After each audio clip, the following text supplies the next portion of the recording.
अस्सलाम वालेकुम दोस्तों, आज हम जिस सानिए पर बात करने जा रहे हैं वो ब्रादर मुल्क तुर्किया का है।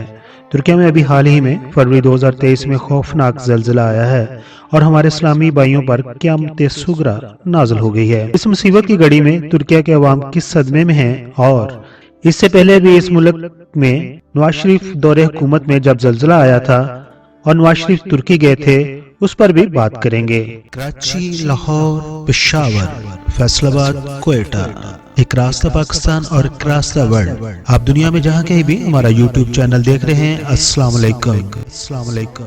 दोस्तों, तुर्की की हुकूमत ने तुर्की का नया नाम अब तुर्किया रख दिया है। तुर्किया के जनूब मशरकी इलाके गाजी अंतेब में 7.8 की शिद्दत का जल्जला आया है। कहा यह जा रहा है कि यह तुर्किया की तारीख का बदतरीन जल्जला है, जिसमें अमवात की तादाद तकरीबन 28,000 से भी ऊपर हो चुकी हैं। बुलंद बाला इमारत खंडर बन गई हैं। इस जल्जला ने तुर्किया के अलावा शाम और लबनान में भी अपने काफी शदीद असरात छोड़े हैं, लेकिन ज्यादा अमवात तुर्किया में हुई है। इसराइल की सरहदें भी शाम और लबनान से मिलती हैं, लेकिन इसराइल में एक ईंट भी नहीं गिरी है। बस ज्यादा नुकसान तुर्किया में ही हुआ है। अभी सन 2023 में माहिदा लौजान खत्म होने के बाद तुर्की एक बहुत बड़ी माशी कुव्वत बनने जा रहा है, लेकिन 100 साल तारीख का तबाहकुन जल्जला तुर्किया को बहुत पीछे ले गया है। दोस्तों, जब यह जल्जला तुर्किया में आया तो उसी वक्त ही पाकिस्तान के प्राइम मिनिस्टर शहबाज शरीफ ने जल्जले के आने के बाद तुर्किया से इजहार हमदर्दी के लिए 7 अफराद के साथ 50 टन अमदादी सामान के साथ खुसूसी त्यारे में बिलावल जरदारी के साथ दौरा अंकारा का ऐलान भी कर दिया था। शहबाज शरीफ जल्जला मुतासरीन से खुद मिलना चाहते थे और उनको उस मुसीबत के वक्त तसल्ली देना चाहते थे, लेकिन तुर्किया की हुकूमत ने उनको तुर्किया आने से मना कर दिया और कहा अभी हम इमदादी सरगर्मियों में मसरूफ हैं। शहबाज शरीफ ने तुर्किया इमदाद भेजी। जो त्यारा इमदाद लेकर गया था उसके साथ सारे मिनिस्टरों ने फोटोशूट कराया और इस तरह तुर्किया इमदाद पहुंची। दोस्तों, ये तो एक आम बात है कि अगर किसी के घर में कोई मुसीबत आ जाती है तो पैसे से उसकी मदद कर सकते हैं या माल से मदद कर सकते हैं, तो आप माल दें। पाकिस्तान में भी अगर किसी घर के अंदर अगर कोई मुसीबत आ जाती है या किसी की डेथ हो जाती है, अगर वहां पर आकर कोई मिनिस्टर आकर बैठ जाता है तो घर वाले कैसे उस मिनिस्टर का ख्याल कर सकते हैं, क्योंकि वो तो अपने दुख में डूबे हुए हैं। और हमारे प्राइम मिनिस्टर को ये नहीं पता कि वहां पर इतनी बड़ी मुसीबत आई है, वो इन्हें प्रोटोकॉल देंगे या जिन पर मुसीबत आई हुई है उनको संभालेंगे। इसी तरह शहबाज शरीफ ने बगैर सोचे समझे ये ऐलान कर दिया कि मैं वहां जाऊंगा। दोस्तों, तुर्की में 1999 में परवेज मुशर्रफ के मार्शल लॉ लगाने से कुछ हफ्ते पहले की बात है। 17 अगस्त 1999 में तुर्की में खौफनाक जल्जला आया था और उस जल्जले से तुर्की में 50,000 लोगों की मौत हो गई थी। जल्जले के तीसरे दिन उस वक्त के वजीर खारजा सरताज अजीज ने तुर्की में पाकिस्तानी सफीर को फोन किया कि नवाज शरीफ तुर्की आना चाहते हैं। तब तुर्की में मौजूद सफीर साहब ने सरताज अजीज को मना किया कि उस वक्त उनका आना ठीक नहीं। सफीर का कहना था क्योंकि तुर्क कौम इस वक्त सदमे में है, वो उनको प्रोटोकॉल नहीं दे सकती, अपने लोगों को देखें या इनको प्रोटोकॉल दें। तब सरताज अजीज ने सफीर से कहा कि यही बात तो मैं इनको समझा रहा हूं, लेकिन मियां साहब नहीं मान रहे। पाकिस्तानी सफीर ने मियां साहब को फोन किया और कहा आप अभी नहीं आए। मियां नवाज शरीफ ने कहा फिर मैं कब आऊं? सफीर ने कहा मैं तुर्क हकाम से बात करके आपको बुलाता हूं, ये वक्त मुनासिब नहीं, तुर्कों पर क़यामत सुगरा आई हुई है। नवाज शरीफ चुप कर गए और फिर 5 दिन इंतजार करने के बाद जब इजाजत मिली तो वो तुर्की गए। इमदादी सामान के साथ दूसरे दिन अपने सफीर को कहा कि तुर्की के कबाब खाने चले।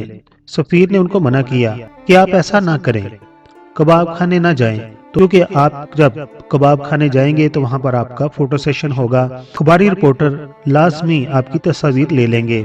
आप तुर्की में उनका गम बटाने आए ना कि कबाब खाने आए हैं, और तुर्क कौम को अच्छा नहीं लगेगा क्योंकि वो अभी सदमे में हैं। तब नवाज शरीफ ने कहा ओके, कबाब को होटल में मंगा लेते हैं। फिर पाकिस्तानी सफीर ने कहा कि ये भी मुनासिब नहीं, क्योंकि यहाँ पर जो भी VVIP आता है उसका खाना चेक होता है कि कहीं कोई गलत नामुनासिब खाना तो नहीं चला गया।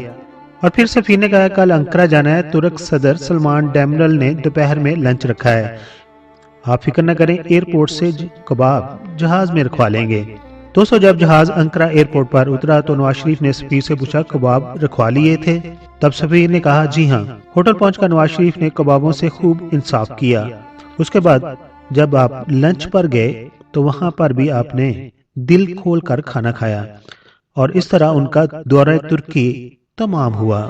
دوستو، شہباز شریف نے 50 ٹن امدادی سامان تو ترکیہ روانہ کر دیا اور سامان کے ساتھ فوٹو سیشن بھی کروا لیا۔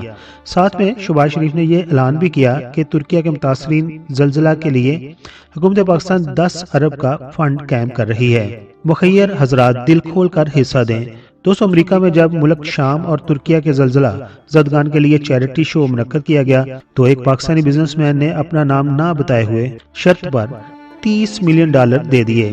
اس چیریٹی شو میں کہا گیا کہ پاکستانی بہت بڑے دل کے مالک ہیں۔ دوستو، آخر میں آپ کو بتاتے چلیں کہ 16 فروری کو شہباز شریف صاحب 2 روزہ دورہ ترکی پر روانہ ہو گئے ہیں۔ 15 فروری کو وہ پارلیمنٹ میں پاکستانی قوم پر منی بجٹ بم گرا چکے ہیں۔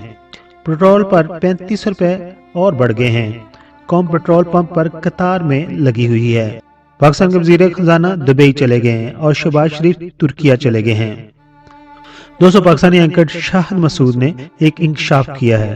پاکستان میں جب زلزلہ آیا تھا ترکی نے جو امداد بھیجی تھی وہ امداد پاکستانیوں کو نہیں ملی ہے، بلکہ جو امداد ترکیہ نے پاکستان کو دی تھی اب وہی امداد انہیں واپس ان کے ملک بھجوا دی گئی ہے، کیونکہ اس امداد کے اوپر انہی کے ہی سٹکر لگے ہوئے ہیں۔ ترکی حکومت کو کتنا برا لگے گا کہ ان کا سامان ہی ان کو واپس کر دیا، بلکہ جس مقصد کے لیے جس کاز کے لیے انہوں نے سامان پاکستان بھیجا تھا ان لوگوں تک وہ نہ پہنچ سکا، اور ہو بھی سکتا ہے کہ کچھ سامان ایکسپائر ہو گیا ہو۔ اور ترکی میں بھی وہ ایسے گئے ہیں جیسے کوئی بن بلائے مہمان کسی کے گھر چلا جاتا ہے۔ دوسری طرف مریم اورنگزیب پاکستان میں سیلاب زدگان سے کبھی ملی نہیں تھی، لیکن ترکی میں لوگوں سے گلے مل مل کر رو رہی ہیں۔ آپ نے اور میں نے اپنی فیملی اور اس وطن کا خیال رکھنا ہے اور جتنا ہو سکے اپنا حصہ اس میں ضرور ڈالیں، ورنہ سیاستدان کیا کر رہے ہیں ہمارے ملک کے ساتھ اور ہمارا ملک کیوں دیوالیہ ہونے جا رہا ہے، ہم سب کے اوپر یہ راز عیاں ہے اور اس میں کوئی ایسی چیز چھپی ہوئی نہیں ہے کہ ایسا کیوں ہوا۔ کیونکہ اگر پاکستان کے اندر کوئی چوری کرتا ہے اور پھر اس پیسے سے کوئی فیکٹری لگا دیتا ہے تو پھر بھی پاکستانی لوگوں کو فائدہ ہو رہا ہوگا، کیونکہ اس فیکٹری میں جو کام کریں گے وہ اپنے گھر کی کفالت کریں گے اور پیسہ آگے شاپ کیپر کے پاس جائے گا، اسی طرح وہ سرکل میں گھومتا رہے گا اور پاکستان کو فائدہ ہوتا رہے گا۔ لیکن اگر کوئی پیسہ اٹھا کر پاکستان سے باہر لے جاتا ہے تو اس کا صرف اس کی ذات کو ہی فائدہ ہوتا ہے، اس کا اس ملک کو کوئی فائدہ نہیں ہوتا۔ اور ہمیشہ غریب ملکوں میں ایسا ہی ہوا ہے کہ انہوں نے اپنا پیسہ اٹھا کر سوئٹزرلینڈ کے بینکوں میں رکھوا دیا تاکہ وہ ان کے ہی کام آئے۔ آپ تمام دوستوں کا بہت بہت شکریہ۔